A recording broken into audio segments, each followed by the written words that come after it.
Welcome. This is a presentation for you, the doctor, who requested this. My pleasure to do so. This is a presentation on the mission statement when a patient walks in the office. That being said, when a patient walks in, the mission statement can be done either by the receptionist, an office manager, and or the doctor, depending on who's available. They all should get good at it, but ideally you would have one person designated to it who introduces as the new patient coordinator that does this mission statement. The doctor is usually too busy to walk out in reception and do it because he's with patients.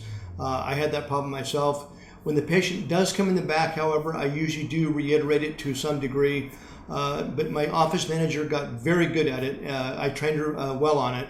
And so the mission statement when it comes in is really the mission statement for any practice. The mission statement I'm going to give you comes from the derivation of the word doctor. So in actual fact, the mission statement I'm going to give you is all embracive of the entire industry of dentistry and really healthcare, because all doctors have a title which is called doctor, and that title comes from the derivation of the word doctor. So that being said, I'm going to do a short demonstration on when a patient walks in, how do you take this patient and increase your case acceptance, increase your retention, because it's really why you're doing a mission statement.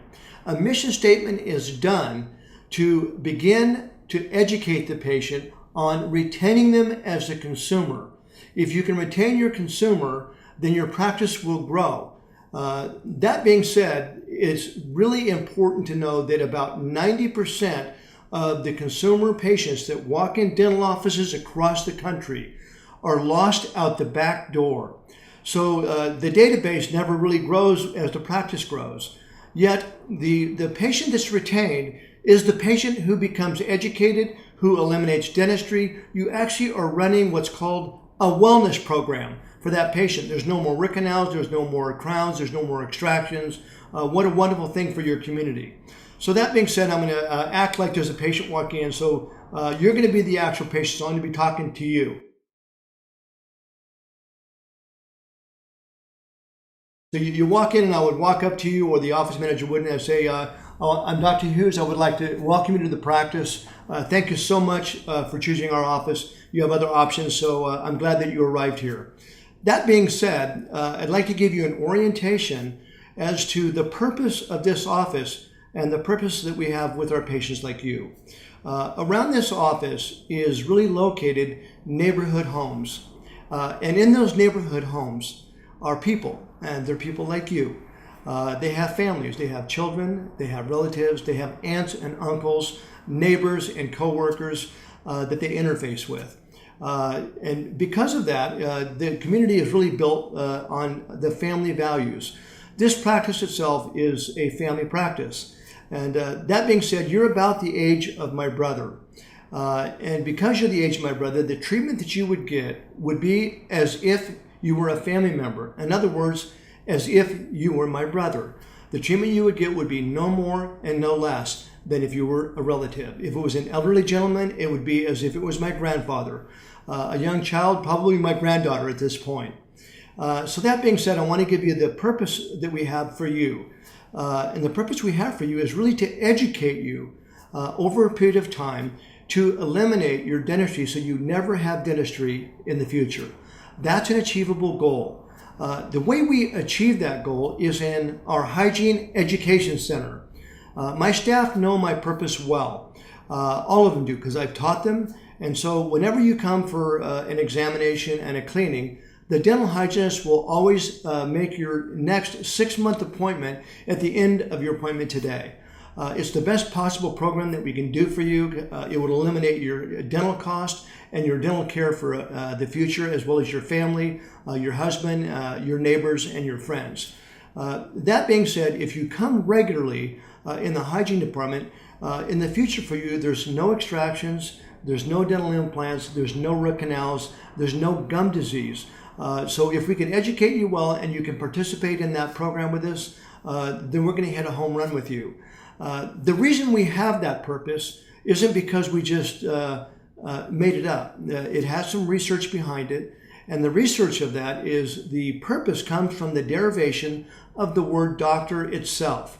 And the word doctor, if you look it up in a dictionary, comes from a Latin word, and that Latin word is docere. And docere means, if you look it up, it means to teach or to know, or to teach one to know.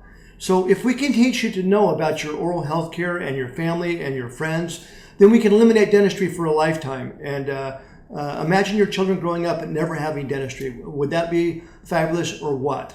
That being said, we have a motto in this office. We hope you like it. And the motto is Partners in Your Dental Health. We hope to have you for a lifetime, as well as your family and your relatives. Again, I want to welcome you to the practice. It's my pleasure to have you in my practice. And I'd like to let you know that we have a complete open communication channel between the patients and myself. And what does that mean? That simply means that at any time, if you have a question or a problem that occurs in this office, it could be a finance bill that's incorrect, it could be a staff member maybe got too abrasive with you, or a question about your smile, or you have an emergency. Any of those cases, I would really be privileged if you give me the opportunity by calling me personally to remedy that situation so we can keep you as a patient. That being said, I want to thank you again for coming to the practice. Welcome to the practice. I'll see you in the back in a few minutes. Janet will be out to take your x-rays.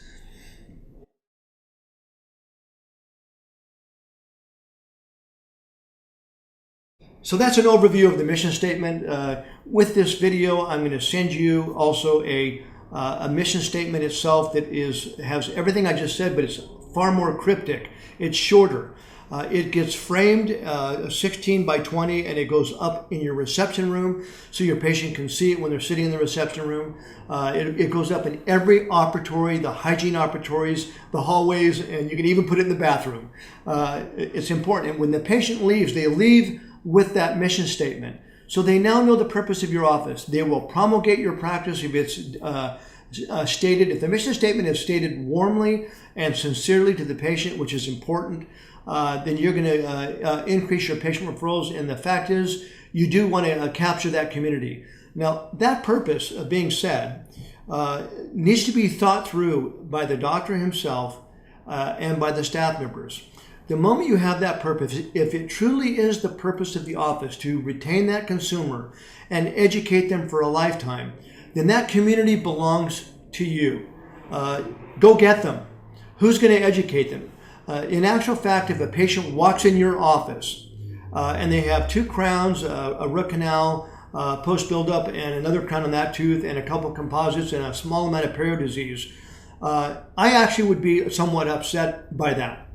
Now, it's not that I'm not going to treat that patient, but the question I have in my mind is, who didn't educate that patient at an earlier age? And that's the responsibility of the dentist across America, is to educate these patients, get them on a retention program. And once you have them on a retention program, it will grow your hygiene department. The plus of that is that you'll have a wellness program, but in the same breath, you'll actually remove the handcuffs that you have on yourself, because that hygiene program, which is a wellness program, will actually outproduce any single doctor on planet Earth. The hygiene days go from 1 day to 2 days to 4 days a week to 5 days a week. We have doctors that have 3, 4 full-time hygienists that produce 2 to 3 times the revenue that the doctor produces. So it also is a benefit to the office because it gives you returning consumers and residual income for the practice on the acquisition. When you get that consumer in, let's treat them like gold. And if they're treated like that, we do want their neighbors, we want their families, we want their children. I want that whole damn community in actual fact, and I want to educate them. So be it. I hope this video is of use to you, and my sincere wishes for you to also take your community, educate them, and build the most rock star practice you can imagine, which is actually a retention practice. Thank you very much.